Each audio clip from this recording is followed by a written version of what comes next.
Dear students, ನಾವು ಇವತ್ತು 1 ಮೋಲಲ್ಲಿ ಎಷ್ಟು ಆಟಮ್ಸ್ ಇದ್ದಾವೆ ಅಂತ ತಿಳ್ಕೊಳ್ಳೋಣ. ನನ್ನ ಹತ್ರ 1 ಡಜನ್ ಬಾಳೆಹಣ್ಣಿದೆ ಅಂತ ತಿಳ್ಕೊಳ್ಳಿ. ಹಾಗಾದರೆ ನನ್ನ ಹತ್ರ ಟೋಟಲ್ ಎಷ್ಟು ಬಾಳೆಹಣ್ಣಿವೆ?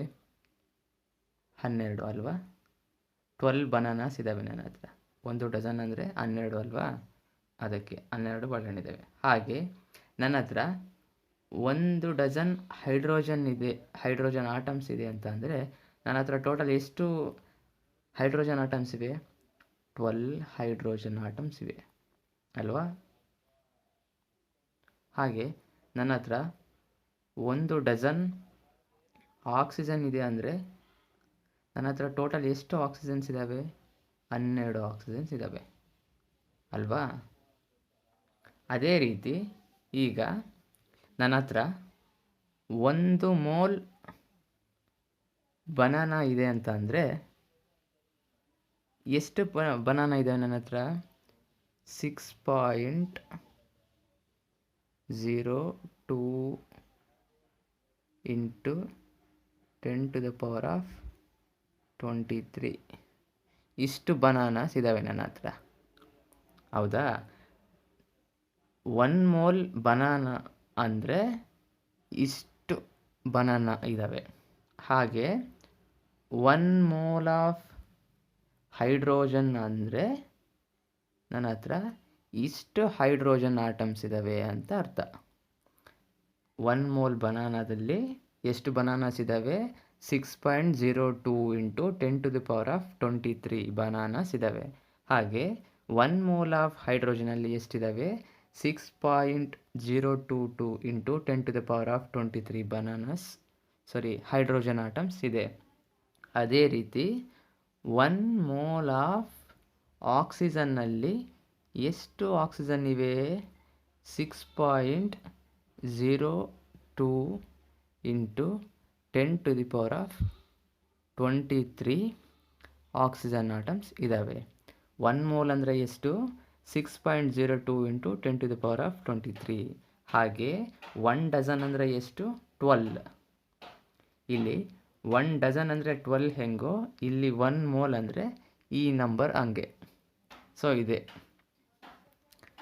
ಸ್ಟೂಡೆಂಟ್ಸ್. ಈಗ 6.022 ಇಂಟು 10⁻23 ಈ ನಂಬರನ್ನು ಏನಂತ ಕರೀತಾರೆ? ಅವೋಗ್ಯಾಡ್ರೋ ನಂಬರ್ ಅಂತ ಕರೀತಾರೆ. ಅವೋಗ್ಯಾಡ್ರೋ ನಂಬರ್. ಇದರ ಫುಲ್ ಬರೆಯೋಣ. 6.022 1 2 3 4 5 6 7 8 9 10 11 12 13 14 15 16 17 18 19 20 ನೋಡಿ, ಅವೋಗ್ಯಾಡ್ರೋ ನಂಬರ್ ಅಂದರೆ ಇದು. ನನ್ನ ಹತ್ರ ಏನಾದರೂ 1 ಮೋಲ್ ಬನಾನಾ ಇದೆ ಅಂತ ಅಂದರೆ ಇಷ್ಟು ಬನಾನಾಸ್ ಇದ್ದಾವೆ ಅಂತ ಅರ್ಥ. ಹಾಗೆ ಯಾವುದಾದ್ರೂ ಒಂದು ವಸ್ತು ಎಷ್ಟು ತೂಕ ಇದೆ ಅಂತ ಅಂದರೆ ಗ್ರಾಮ್ ಅಥವಾ kg ಲೆಕ್ಕದಲ್ಲಿ ಹೇಳ್ತೀವಿ. ಅದೇ ರೀತಿ ಒಂದು ಆಟಮ್ ಇದರ ಮಾಸ್ ಎಷ್ಟಿದೆ ಅಂತ ಅಂದರೆ ಇದನ್ನು ನಾವು AMUನಲ್ಲಿ ಹೇಳ್ತೀವಿ.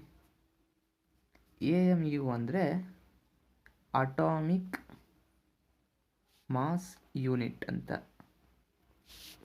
Atomic mass unit. ಅರ್ಥ ಆಯ್ತಾ? ಒಂದು ವಸ್ತುವಿನ ಮಾಸ್ ಎಷ್ಟಿದೆ ಅಂತ ಹೇಳ್ಬೇಕಂದ್ರೆ ಗ್ರಾಮ್ ಅಥವಾ kg ಅನ್ನೋ ಯೂನಿಟನ್ನು ಯೂಸ್ ಮಾಡ್ತೀವಿ. ಬಟ್ ಆಟಮ್ಸ್ ಅಥವಾ ಮಾಲಿಕ್ಯೂಲ್ಸ್ನ ಮಾಸ್ ಎಷ್ಟಿದೆ ಅಂತ ಅಂದರೆ ಅಟಾಮಿಕ್ ಮಾಸ್ ಯೂನಿಟ್ ಅನ್ನೋ ಯೂನಿಟನ್ನು ಯೂಸ್ ಮಾಡ್ತೀವಿ. ಒಂದು ಆಟಮ್ನ ಮಾಸನ್ನು ನಾವು AMUನಲ್ಲಿ ಮೆಜರ್ ಮಾಡಿದರೆ ಮೋಲಾರ್ ಮಾಸ್ ಇದನ್ನು ನಾವು ಗ್ರಾಮ್ ಪರ್ ಮೋಲ್ ಅನ್ನೋ ಯೂನಿಟಿಂದ ಮೆಜರ್ ಮಾಡ್ತೀವಿ. ಈ ಮೋಲಾರ್ ಮಾಸ್ ಅಂದರೆ ಏನು ಅಂತ ಅಂದರೆ ಮೋಲಾರ್ ಮಾಸ್. ಇದು ಏನು ಅಂತಂದರೆ ಇದು ಯಾವುದಕ್ಕೆ ಸಮ ಆಗಿರುತ್ತೆ ಅಂದರೆ sum of atomic mass number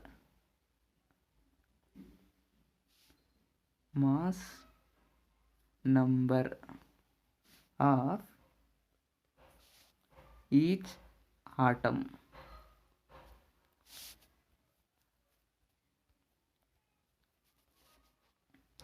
ಒಂದು ಆಟಮ್ನ ಮಾಸನ್ನು AMUನಲ್ಲಿ ಮೆಜರ್ ಮಾಡ್ತೀವಿ, ಅಂದರೆ ಆಟೋಮಿಕ್ ಮಾಸ್ ಯೂನಿಟಲ್ಲಿ. ಮೋಲಾರ್ ಮಾಸನ್ನು ಗ್ರಾಮ್ ಪರ್ ಮೋಲ್ ಅನ್ನೋ ಯೂನಿಟಿಂದ ಮೆಜರ್ ಮಾಡ್ತೀವಿ. ಈ ಮೋಲಾರ್ ಮಾಸ್ ಅಂದರೆ ಏನು ಅಂತ ಅಂದರೆ sum of atomic mass number of each atom.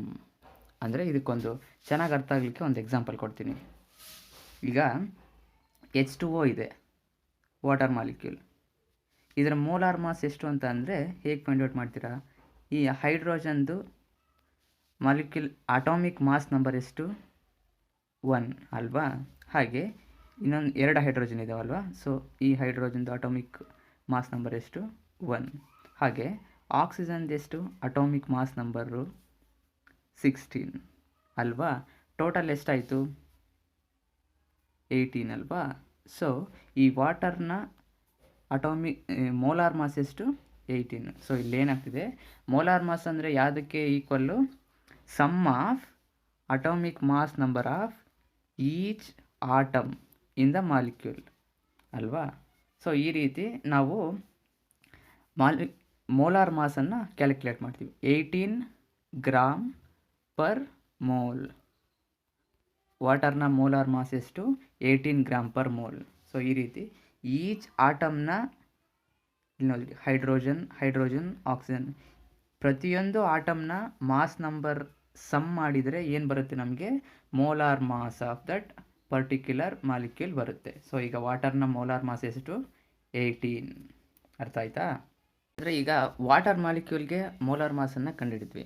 ಈಗ ನೆಕ್ಸ್ಟು ಹೈಡ್ರೋಜನ್ಗೆ ಮೋಲಾರ್ ಮಾಸನ್ನು ಕಂಡುಹಿಡಿಯೋಣ. ಇದಕ್ಕೆ ಮೋಲಾರ್ ಮಾಸ್ ಎಷ್ಟಿದೆ?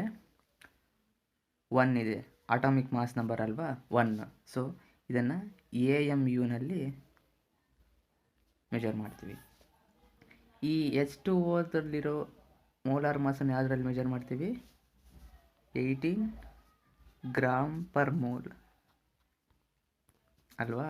ಸೊ ಇಂಡಿವಿಜುವಲ್ ಆಟಮ್ನ ಮೋಲಾರ್ ಮಾಸನ್ನು ಫೈಂಡ್ ಔಟ್ ಮಾಡಿದಾಗ AMU ಅನ್ನು ಬಳಸ್ತೀವಿ. ಇಲ್ಲಿ ಗ್ರೂಪಲ್ಲಿ ಬರುತ್ತಲ್ಲ, ಮೋರ್ ದ್ಯಾನ್ 1 ಆಟಮ್ ಇದ್ದರೆ ಆವಾಗ ನಾವು ಗ್ರಾಮ್ ಪರ್ ಮೋಲನ್ನು ಬಳಸ್ತೀವಿ. ಇದು ತುಂಬ ಇಂಪಾರ್ಟೆಂಟ್, ಇದು ನೆನಪಿರ್ಬೇಕು ನಿಮಗೆ. ಇಂಡಿವಿಜುವಲ್ ಆಟಮ್ ಇದ್ದಾಗ AMU ಬಳಸ್ತೀವಿ. ಮಾಲಿಕ್ಯೂಲ್ ಅಥವಾ ಮೋರ್ ದೆನ್ 1 ಆಟಮ್ ಇದ್ದಾಗ ಗ್ರಾಮ್ ಪರ್ ಮೋಲನ್ನು ಯೂಸ್ ಮಾಡ್ತೀವಿ, ಮೋಲಾರ್ ಮಾಸನ್ನು ಫೈಂಡ್ ಔಟ್ ಮಾಡಲಿಕ್ಕೆ ಆ ಯೂನಿಟ್.